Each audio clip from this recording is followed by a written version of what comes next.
You're listening to the Mind Over Finger podcast, episode number 61.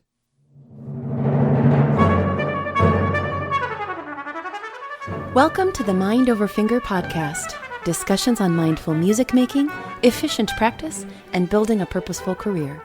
And now, your host, Dr. René Paul Gauthier.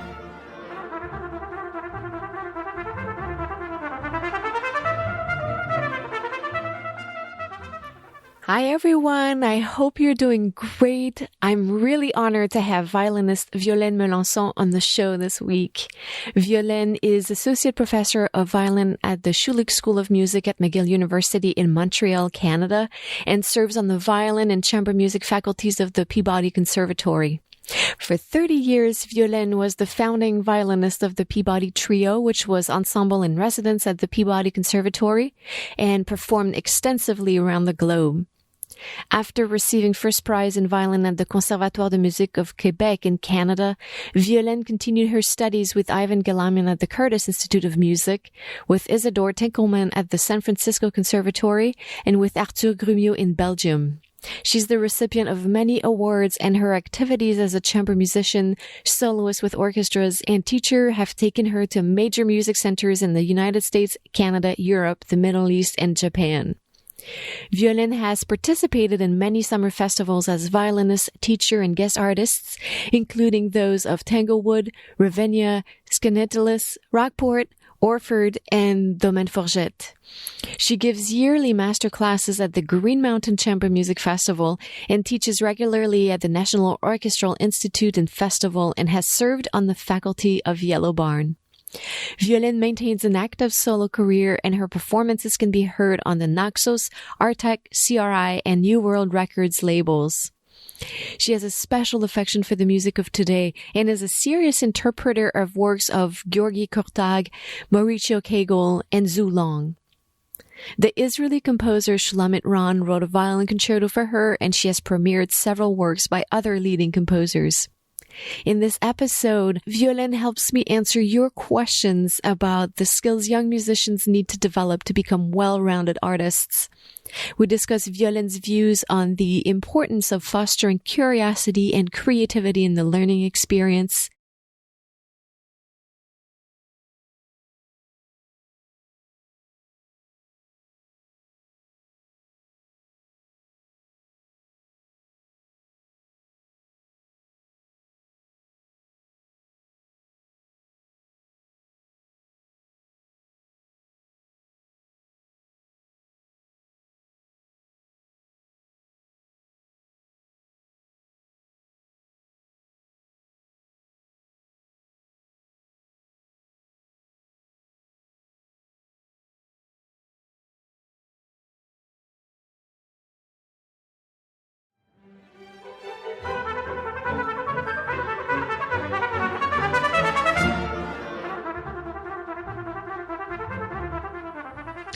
Violaine Melançon, it's such a great honor to have you on the show today. Oh, thank you. The honor is mine. Very happy to speak with you. Violaine, you have such a rich career performing and teaching at the university level, teaching in many summer camps. And when I was getting so many questions from listeners about succeeding in college and what they would need to learn and the skills they would need to acquire to be successful in a music career, I was thinking about you right away. So I am so glad that you accepted my invitation and that we're chatting together today. Great.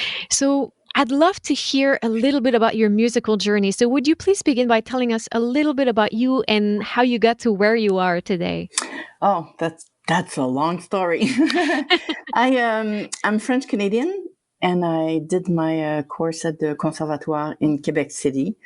And after I got my prize, I went to the Curtis Institute in Philadelphia, where I did my undergrad degree. And then I decided I wanted to go very far away from the East Coast. I wanted a completely different experience. So I was either going to go to Europe to study with Sander Weig or move to San Francisco to study with Isadore Tinkleman. And I was drawn to him because my two favorite players at Curtis, my colleague, classmates, were students of his, and they had a creativity and a freedom in their playing that really attracted me.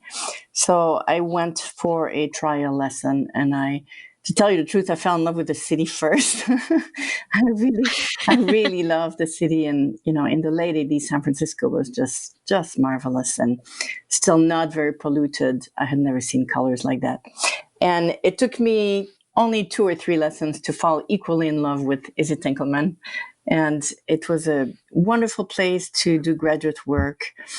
And that sort of was the end of my formal studies, although I continued to coach in my piano-violin duo and in my trio with marvelous musicians, especially pianists like Gilbert Kalish and Leon Fleischer. So my studies and professional life coexisted for a number of transitional years until I was, I guess, weaned, although we're never really weaned. We learn from each other all the time.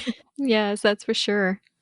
I love that you're talking about this creativity and the freedom of your colleagues that kind of led you to this teacher, because that's definitely an aspect of, one of the first career choice we make, who we're going to study with. Right. Yeah. It's very important. I mean, it's everything. When I was in Philadelphia, there was a lot that I got from being there. I would say mostly wonderful chamber music and great orchestra experience. In terms of lessons, I had such a, superlative teacher in Quebec and a very close personal relationship. So I felt a little bit lost in that regard when I was in Philadelphia. And I felt that I very much reconnected with that in San Francisco. And many people said when I left, oh, how can you go from Curtis to the San Francisco Conservatory? And it was one of the best decisions I've ever made because, as you said, the teacher, who your mentor is, and the sort of growth that you'll do is your first passport to success in school and beyond. And to me, it was a perfect transition to being a professional. It was just a perfect fit. And that's what people should look for, is what fits with them and where they will grow the most. Yes. As a violinist, I'm a little personally curious about what in his teaching was a quality that was able to bring out this creativity and freedom you were talking about. Well, he was a very direct person. And his expectations, I guess, his expectations were that we would be searching musicians. And if we did not bring things with a lot of creative ideas, he wouldn't do the work for us. He would send us back home and tell us to bring it back when we had something to say about it. He was also somebody who taught violin in a way that centers around the ear. It may seem obvious, especially for non-musicians, like what does that mean? But we get often, as instrumentalists, so concerned about the very complex task of playing a musical instrument. I mean, there's so much to think about at the same time, so much to master in the way we move, in the way we, understand music, that sometimes we actually forget to listen. We start playing by repetitions, by physical memory, by recipe, applying concepts to the music, rather than really entering in a conversation with the music and letting that dictate the technique. So he sort of, turned the whole experience of performing music on its head for me. And I became much more in the moment when I played, more spontaneous, more honest, more able to take risks. One of the techniques he used, for instance, would be to ask out of the blue at the end of a lesson, okay, so now play, XYZ concerto, play the first movement. And I would, freeze and panic and say, well, we last worked on that 6 months ago or a year ago or whatever it was. And he said, well, can you hear it? If you can hear it, then you can play it. So go.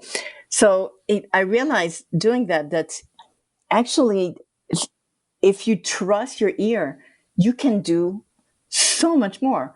I mean, it might not feel familiar to the hand at that moment, but if you can hum everything and you know how to your ear knows how to tell your finger to go a certain place, then you can play it. And you would say, it's all great to practice 1,000 hours before a concert, but that's not really realistic in the professional life. You might be asked to do, to replace somebody in a concert, somebody who's sick, and you might have just a dress rehearsal, or, you want to be able to say yes to opportunities that come. And that simple exercise went a long way to make me believe that I could. He would also give, for instance, an extremely complex curriculum of technique, like specific scales and exercises, a huge list. And then he would say, okay, well, 30 minutes a day, no more. And I would look at him like, how am I supposed to do that?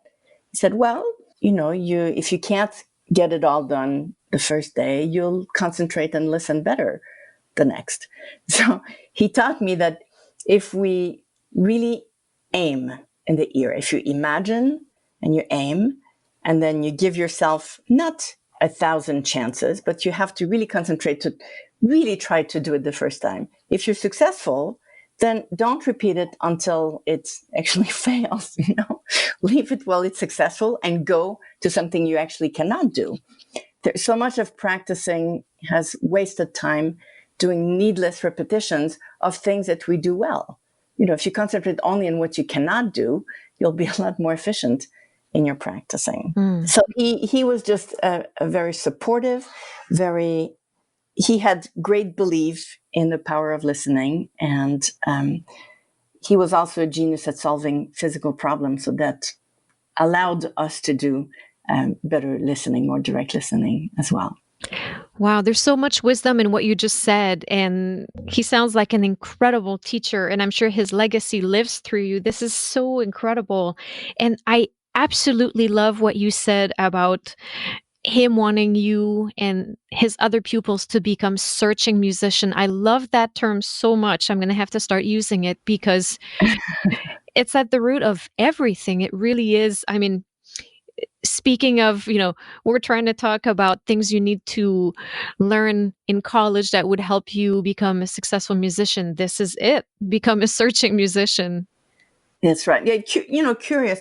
But I would say, I was thinking about the topic a little bit today. I would say it's not so different from any other field.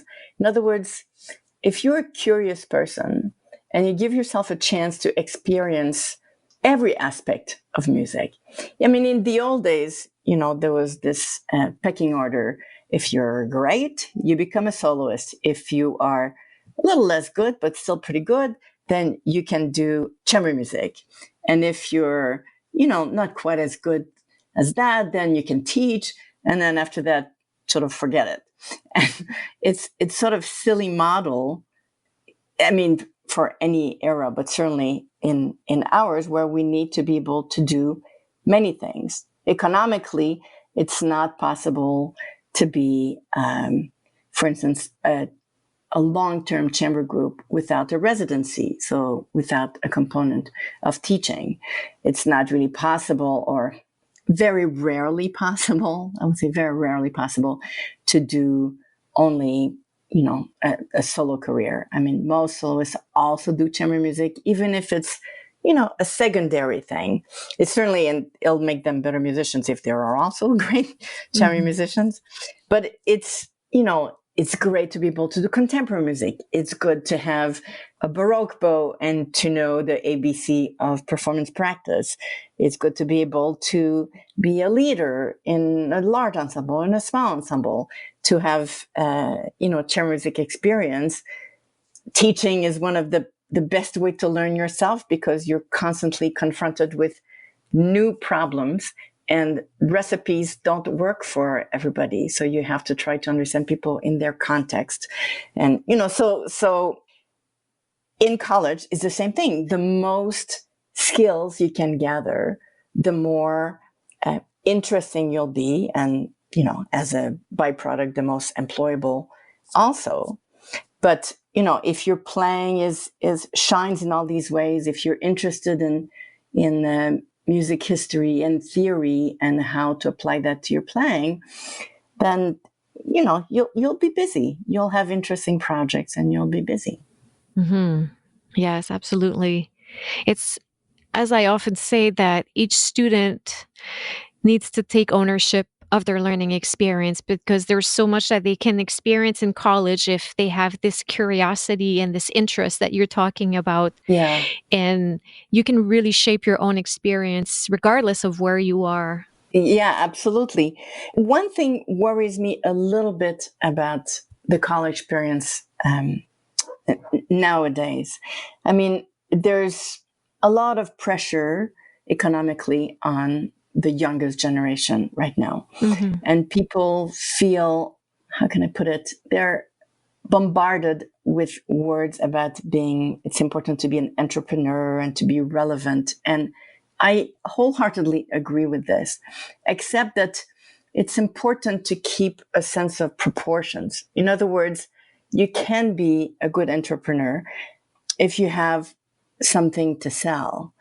And, your playing is your first asset. So yes, play music that's relevant. Yes, speak to the audience when you go. Yes, be involved in a community. But let's not forget the practice part, the part that's experimenting in the practice room, in the lesson, in front of your peers in studio class, places where it's safe to take risks and to try ideas and to try new ways of playing in performance. So sometimes I feel like people get so anxious about making a living that there's no time left for the contemplative process, which is how to be creative with your instrument. I apologize for the dogs. Somebody's coming home. I tried to go as far away as I could in the house, but not far enough. It's okay. I love everything that you're saying, and I agree with you. This is very prevalent nowadays. And yes, exactly like you say, if you want to sell a product, you need to have something that's very high quality to sell. And, it's human nature, right? To swing from one extreme to the other.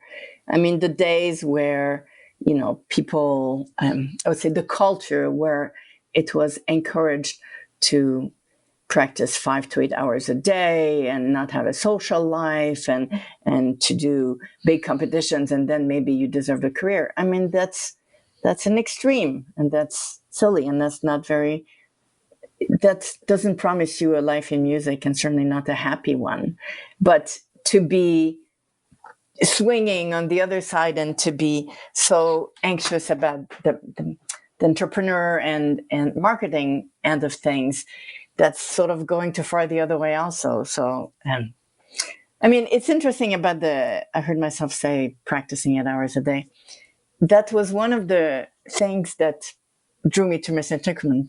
He asked me in my first lesson, Mr. Tinkleman was my teacher in San Francisco. He asked me in my first lesson, so how much do you practice every day? And, I had been to Curtis and there was this myth that, we all practice 5 hours. I mean, everybody pretended. I think even the teachers pretended that they used to do that. But, so there was this fake news that everybody was practicing 5 to 8 hours a day. So, of course, I lied. So my answer was, 5 hours a day, and I can do more on the weekend. And he looked at me, just saying, "Are you for real? I mean, what is this?" So he said, "Well, if this is what you do, you're going to stop, and 3 hours every day. If it's a very bad day where you have a lot of classes and papers to work, 2 hours. You plan it in your schedule, and if you need to put the hours 7:30 to 9:30 in the morning, that's what you do. You stay up that day, that's what you do. But never less than 2. And when you have tons of material to learn, maybe 4 hours. But if you do much more than that, you won't be practicing efficiently. You won't be concentrating creatively." Said you can play more hours, but individual practice, 3 hours, I'd be happy. So that was a real challenge for me to be actually, 3 hours is actually a long time if you really practice. Mm-hmm. you can get a lot done.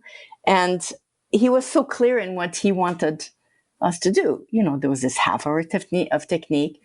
I had to learn 2 etudes perfectly every day, every week. So I had to bring 2 perfect etudes in the lesson. We only had an hour, so you couldn't waste a lot of time on going over these things. And then the rest on repertoire. So 2 hours on repertoire, half hour on technique, and half hour on etudes. And it just really taught me to listen. Mm-hmm. And maybe the moment where it became the most important was when I became a parent. Because however busy we think we are in school, it's nothing compared to trying to have a professional life and to be a parent. So being able to listen and trust my ear and the work that I've done and be really present mentally is what carried me through my career. Yeah, this is the essence of it all. As I've already said, I'm using that expression a lot. Yes, absolutely. And it's so true that 3 hours goes by very quickly when you're focused. And yes. I'm sure you're not talking about 3 hours from the moment you enter the room and start putting around and... No, 3 hours of intense work. And, you should give your brain, a break or two in there. But 3 hours of concentrated. One of my students once decided to put it to the test, and she would put a stopwatch and stop the watch every time she went for water, went to the bathroom, or, said hi to a friend. She realized how much work it was to do 3 hours every day, But then it's honest. You don't pretend that you're doing 6 hours, and you don't, And if you want to, Mr. Tinkleman used to say, and then go have fun, go learn something else. So then you'll have something to say in your playing, and you won't be sick of it.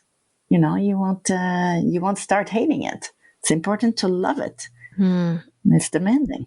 And to have this balance where we're being nourished by other things and culture, friendships. Yes, all of these things. What else do you think is an important part of growing as a young artist? Well, I think serious ensemble playing is absolutely necessary, because that's where your skills are really put to the tests, and your colleagues in ensembles will teach you. I mean, together you'll be exploring such a vast and endlessly interesting and inspiring repertoire, and you will be confronted with ideas and sounds and ways of phrasings and just approaches that you would never have dreamt of. I mean, however deep and wide we try to be, we're sort of trapped with who we are. And if we can encounter other ways, that's the surest way to remain inspired and alive in your music making. This is really great.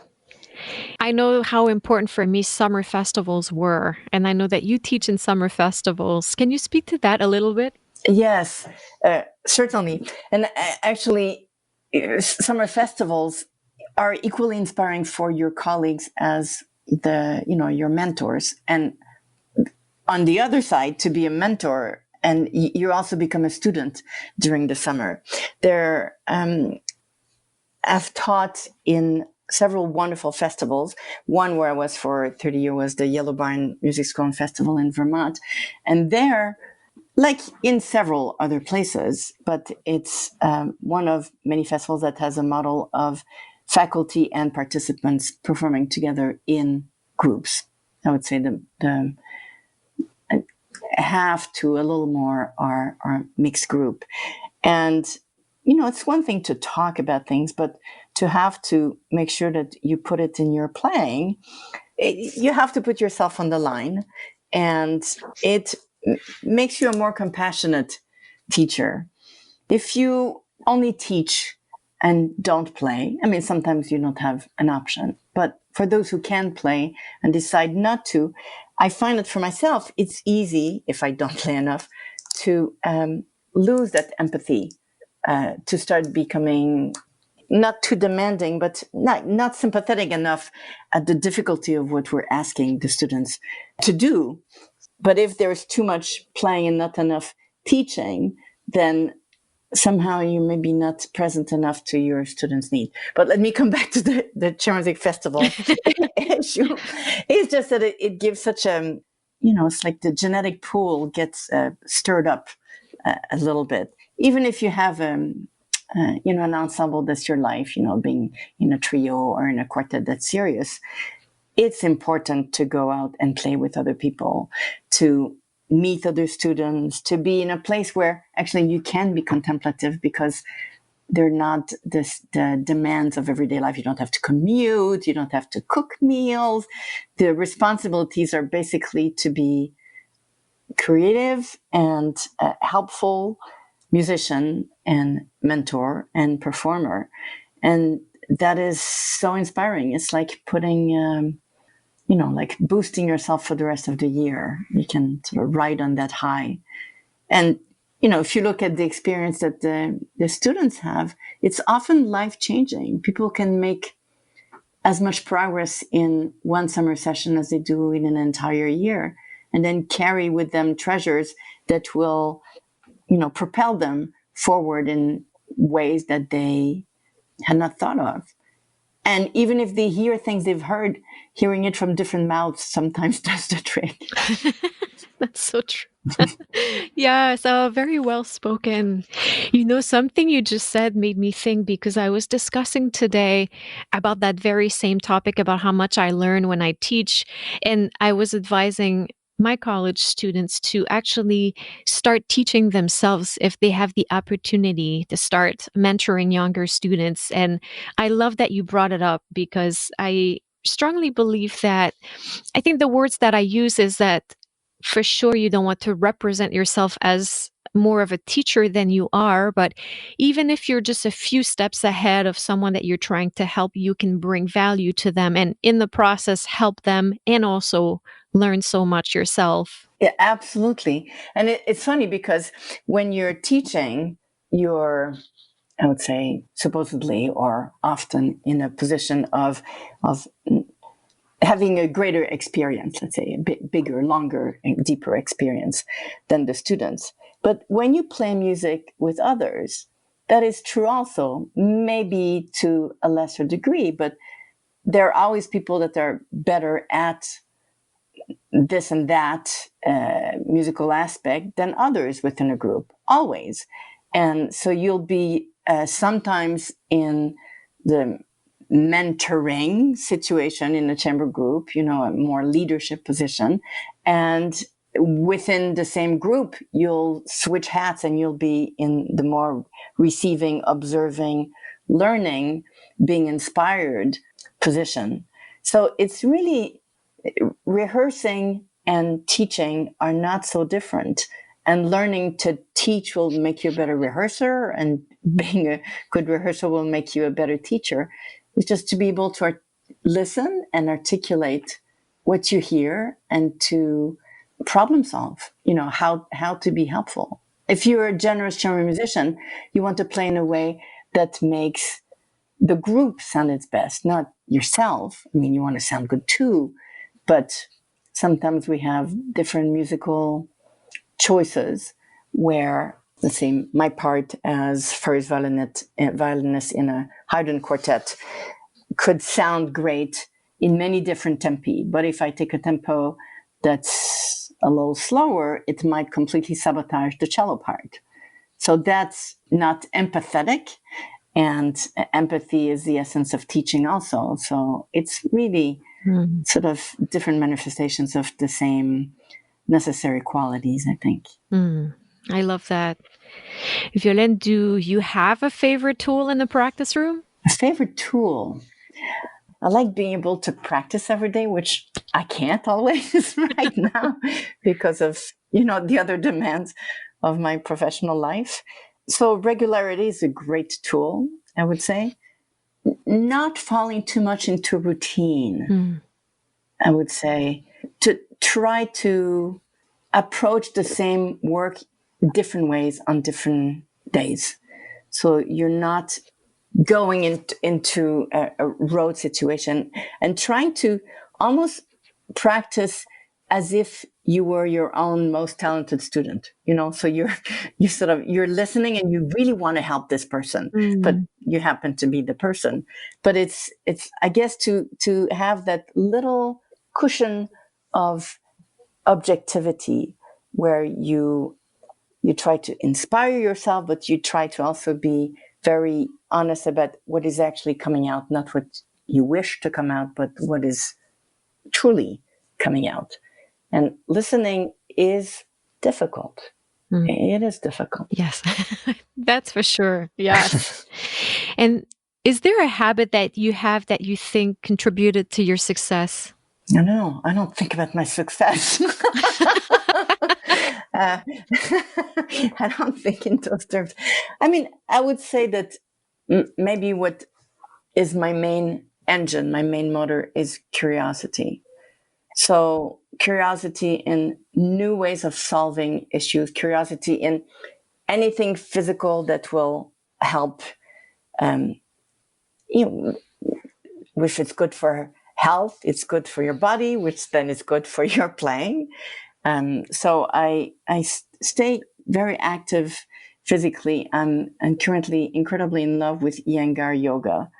And that certainly has taught me so much about posture. And I, when I started doing yoga seriously in my mid-40s, I had always been told that I had a good posture. So I actually believed it until I did yoga. Then I realized how that also is an endless path. It's, you just go in many directions and you try to just keep going forward. And there's always a way of doing posture better and doing quiet better and to do awareness better. And all of these things are helpful in the playing. I'm curious about repertoire. I'm interested in music of all periods. I just bought last month my first Baroque bow. And I'm giving my first, let's say, duo performance with Baroque violin at 4:15. I know it's not anything heroic, but for me it is. It's a completely new experience. So I'm presently working on all the Bach keyboard and violin works with my colleague at McGill, Ilya Poletayev, who's a pianist, harpsichordist, and forte pianist. And we're doing half of them on piano, modern violin, and Baroque bow, and the other half on harpsichord, Baroque violin, and Baroque bow. So that's extremely exciting for me. It's completely new, and I'm learning a lot. That sounds wonderful. Violaine, you've already given us so much wisdom, but what are some maybe additional pieces of advice that you like to transmit to your students? Diversify, be curious, find out if there's a contemporary ensemble, try it out, try things that you think you will not like, take a pedagogy course, try teaching, go visit the performance practice area, challenge yourself, do competitions and auditions as investment for your own future, not for winning as the only worthwhile goal, but as a way of learning how to do these things and how to get better at them. And in terms of, I'm going to talk about marketing a little bit. I like to think about everything in a more human way. Otherwise, it just depresses me. So, we're members of a large community. First of all, realize that the people that you're in school with are going to be your colleagues 20 years, 30 years hence. So work with people, get to know people, be kind to people when you rehearse as you want to be treated, because it circles around. I mean, you're going to encounter the same people again, and it's good to have positive feelings. You just never know when doors will open, simply because people remember having fondly having a musical experience with you. And keep in touch with your mentors. People, I mean, first of all, we like to excel and know how our students are doing, but also because, memory is a funny thing. And if you don't know the wonderful, great things that your students are doing presently, people tend to go to what they've last heard. So we think of the people that have been in touch with us, not like, 25 years ago, she was really talented. I wonder what she's doing.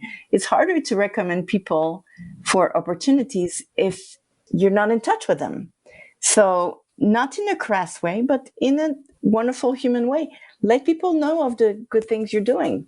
Stay in touch, stay interested, and people will think of you. And I would say, also on the flip side of marketing, do things to do them, to gain the experience, because you never know what things that are more tied to making a living will come out as a result of that. One example, when my trio, the Peabody Trio, was just started, we lived in Baltimore, Maryland. We were asked to give a noontime free concert in Boston. And that concert had been offered to students who had rejected it. And we were young faculty, but we were more living like students than professionals. And we got into our old Datsun and we drove all the way to Boston and we played our concert. And that concert happened to be recorded. And that recording was played, deemed good enough to be played on public radio. And then some guy heard it, and his brother happened to be manager of a, well-respected agency in San Francisco. And they contacted us. And that's how we got our first manager, by saying yes to free noontime concerts in the city very far away from our own. That's sort of an extreme situation, but sometimes I see young people thinking, well, I don't know, I can't afford to do something for free. And, define free. Mm-hmm. It's, you just never know who you'll meet and who will hear you. And it had an interest artistically in that it was a decent hall and it was a full program, and we needed experience in performing our music. So it was worth it for that, certainly not for the finances, but then it gave us a path to actually making a living as a trio. So it's important to remember. Absolutely. Before I let you go, do you have a quick actionable tip that the listeners could implement today in their practice room? Find a way of being inspired every day. If it means that you really you have a blank head and you're not feeling like practicing, go listen to a beautiful recording and then you'll be excited. Go to concerts. Many musicians don't go to concerts anymore.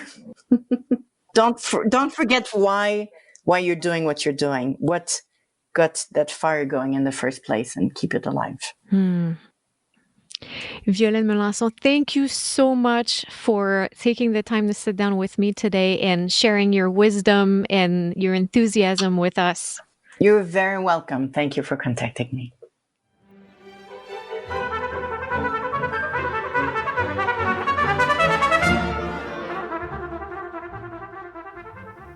Thank you guys so much for listening. I really hope you enjoyed this conversation with Violaine Melançon. To find more information about her, visit violinmelançon.com. Like I said in the intro, I think this is one of my favorite episodes on the podcast. What a thoughtful, wise, eloquent, and kind person. Over the last 18 months since the show started, so many of you who are entering the professional life have asked me about the many skills needed to become a musician and what one should do to acquire them. And I think Violaine covered that topic beautifully. I really resonated with the concept of being a searching musician. I think that sums up pretty well the attitude we need to have to keep growing as an artist, and it's something we should always aspire to in our practice. To be inquisitive, curious, to keep exploring, learning, digging deeper, and to keep nurturing the thirst for knowledge and the enthusiasm for meaningful music making.